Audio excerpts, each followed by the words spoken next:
એકમ 21 જગ અને મગ. લીંબુનું શરબત બનાવો અને આનંદ માણો. ચાલો આજે આપણે લીંબુ શરબત બનાવીએ.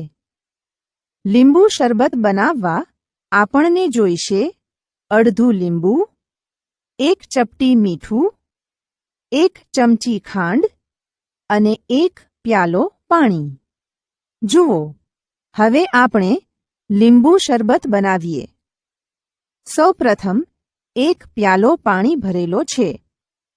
પછી તેમાં અડધું લીંબુ નીચોવો.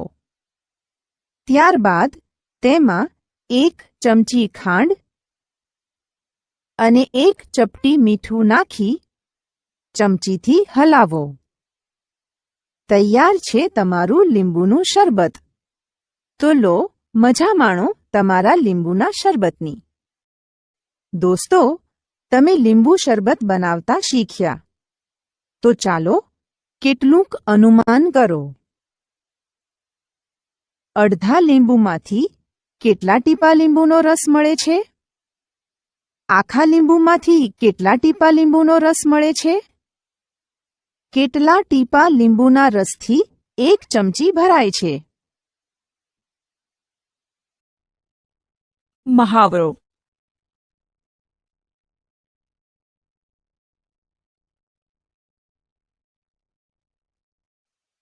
વાસણ ભરવાની મજા.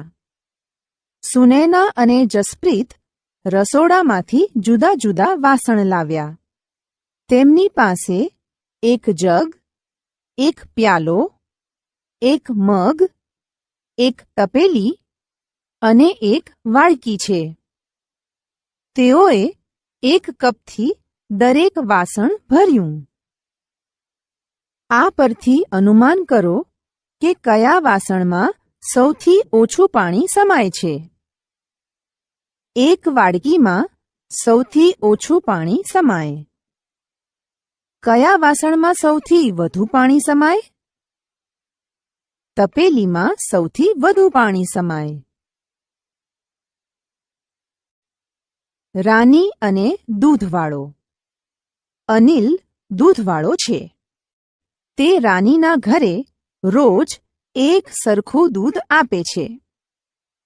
રાનીનું વાસણ ભરવા માટે તે 3 વાર મગનો ઉપયોગ કરે છે. એક દિવસ રાનીની માતા તેને દૂધ લેવા માટે જુદું વાસણ આપે છે. રોજ રાનીનું વાસણ છલોછલ દૂધથી ભરાઈ જતું હતું. પરંતુ આજે રાનીએ જોયું કે તેનું વાસણ આખું ભરાયું નહોતું. તેણે જોયું તો તેને થયું કે આજે અનિલે મને ઓછું દૂધ આપ્યું છે. શું તમે વિચારો છો કે અનિલે રાનીને ઓછું દૂધ આપ્યું હશે? ના, અનિલે રાનીને દૂધ ઓછું આપ્યું નથી.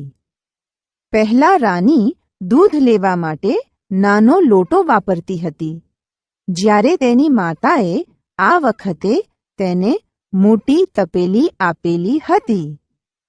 તપેલી લોટા કરતાં મોટી છે.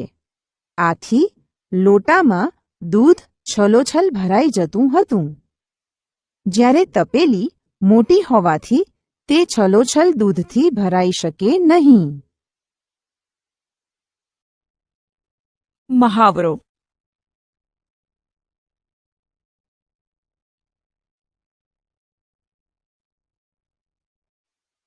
પાણી ઉપયોગી છે. આપણા ઘરમાં અહીં આપેલ દરેક ક્રિયા માટે કેટલું પાણી મગ કે ડોલ વપરાય છે તે શોધો. નહાવા માટે આશરે 1 ડોલ પાણી વપરાય છે. કપડાં ધોવા માટે આશરે 2 ડોલ પાણી વપરાય છે. વાસણ ધોવા માટે આશરે 1 આખી અને 1 અડધી ડોલ પાણી વપરાય છે. પાણી પીવા માટે એક વખતમાં આશરે 1 પ્યાલો પાણી વપરાય છે. ફુગ્ગામાં કેટલું પાણી સમાય? ફુગ્ગામાં આશરે 1 મગ પાણી સમાય. પિચકારી ભરવા માટે કેટલું પાણી જોઈએ? પિચકારી ભરવા માટે આશરે 2 મગ પાણી જોઈએ. કોયડો.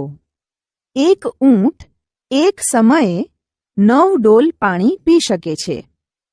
તો 2 ઊંટ એક સમયે કેટલી ડોલ પાણી પી શકે?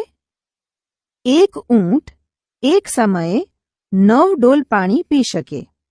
આથી 2 ઊંટ એક સમયે 9 + 9 = 18 ડોલ પાણી પી શકે.